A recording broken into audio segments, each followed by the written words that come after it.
process. But one thing I'd like you to look at, across the way we have the Crimson, which will be opening up very soon. We have a wonderful bakery right down here, and across the way we have the Wheel. We'll be walking through there. If you haven't gone to those places, I highly suggest them. Fantastic. Next story. In Pottsville, for about 20 years' time, there was a sociopath that terrorized the citizens. The year's 1921, and the gentleman's name was known as Patrick Hudson. Now, when Patrick was born, he was born to a very wealthy family. You know, his father was a businessman.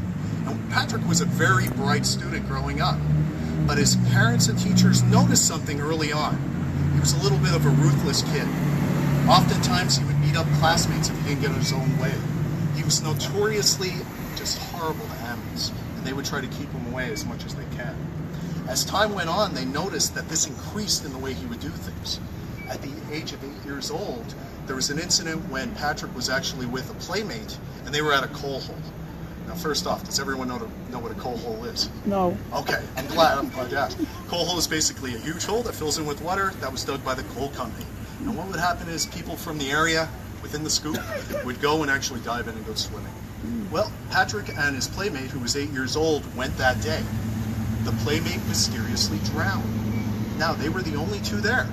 Patrick was questioned about what had taken place, and yet he denied knowing a thing. And sure enough, he was never arrested or taken care of, but it seemed like every time they mentioned it to him, a grin would come upon his face. So, I'm not exactly sure what happened there. As Patrick eventually got older, through the 1940s and 50s, he wreaked havoc within Pottsville. He was responsible for many arsons. He was responsible for drive-by shootings, especially at a bar known as O'Neill's down by Union Station. Yeah, Pottsville had drive-by shootings. He was also known for many, many assaults, and in particular, he assaulted a police officer with a sword.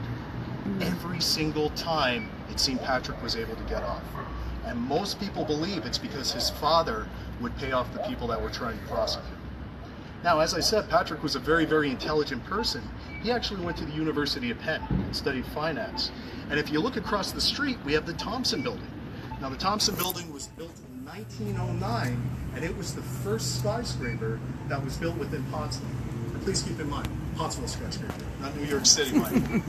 But the reason this is brought up, Patrick would actually go in here and he would work during the day and then would leave.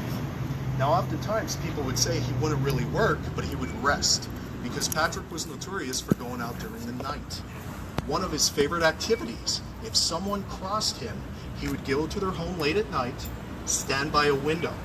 He would wait for a person to turn on a light and walk into the room and just stare. When the person would see them, actually turn and see Patrick standing there, he would smile and walk away. It was an intimidation. That would work for me. It would intimidate me. But he was known to do this. Eventually, Patrick did die, and beforehand, of course, he did spend 19 years in prison. They finally got him for assault. The reason I bring up the Thompson Building, as I said, he worked here, and there have been some odd occurrences since Patrick left us here on this earth. In particular, the Thompson Building is very well known for its Otis elevator. Beautiful elevator within there, and they actually had an elevator operator. Well, he would only work so long. But yet they noticed at nighttime, the elevator would kind of go up and down the floors by itself. It seemed that it would stop where Patrick had his office. And oftentimes they would say it's the ghost of Patrick, still staying in Pottsville, just to remind you he's there. Now, as you walk by, I do want to point out, you know, besides the ghost, mind you, of course, it's a beautiful building. And hopefully it's used again. Now, this is going to be one of our main streets we have to cross Wall Street.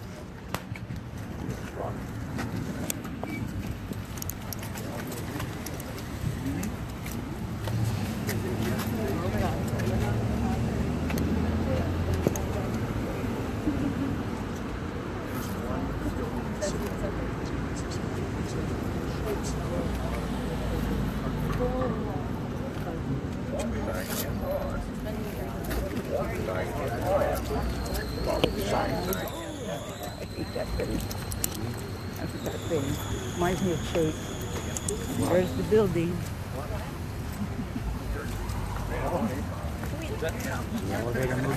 Wow. Could be. Looks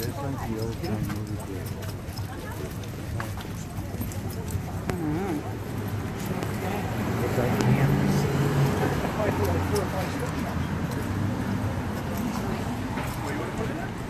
How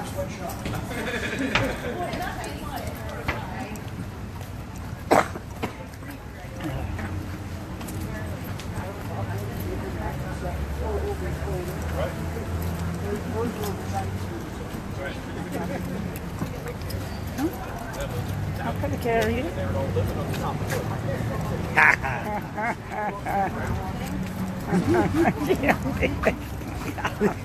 You're good. And so what line? Yeah, they.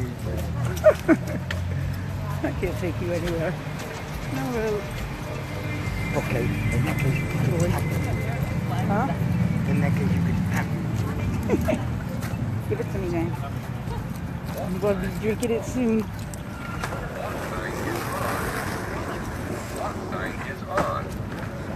Walk sign is It's on. on.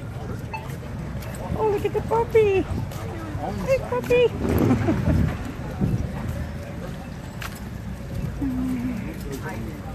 Huh? I drove my back open.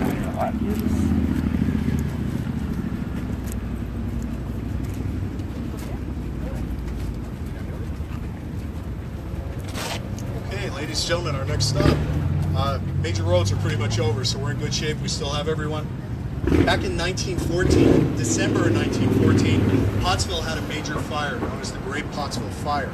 What happened was about 3 a.m., there was a patrolman on duty walking throughout the city. He went past this block right here from Norwegian all the way down to Monotongo. What he noticed was there was a Woolworths right down from us here. He noticed that there was smoke within the Woolworths, and that kind of worried him right away. So he ran and he tried to get proper people to come in and find out what was going on. Unfortunately, by the time he came back, Woolworths was completely ablaze, completely on fire. And because it was so close to the Christmas holiday, it was absolutely supplied with Christmas supplies. Everything from decorations to extra materials to sell at that time. Now, the blaze just took hold, and it actually wiped out the entire block, except for the building we're standing by right now. This bank is the only thing that stayed up.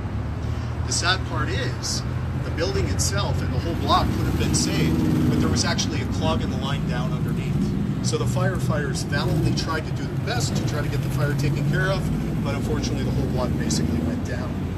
Believe it or not, with all those firefighters trying to fight the blaze, there were no deaths. There was only one injury, a firefighter who actually had burns on his face. So very lucky with that. Unfortunately, 300 people were left jobless right before the holiday season. So it's a very tragic thing.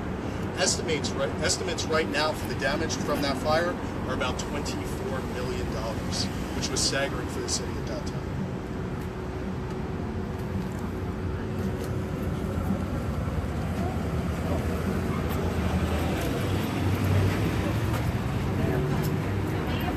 Look all over the bank.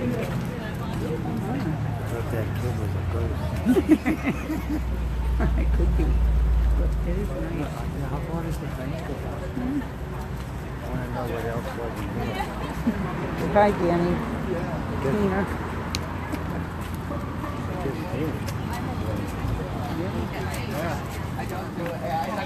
None of this stuff was there. No. Woolworths. I used to go to this drugstore. There was a Woolworths. Holy mackerel. I think John Farney. Stop playing with the top of my bottle. It's got a lid on it. So what? So what? I still got to drink it. Look at me and look. You don't got a drink. You want one of these?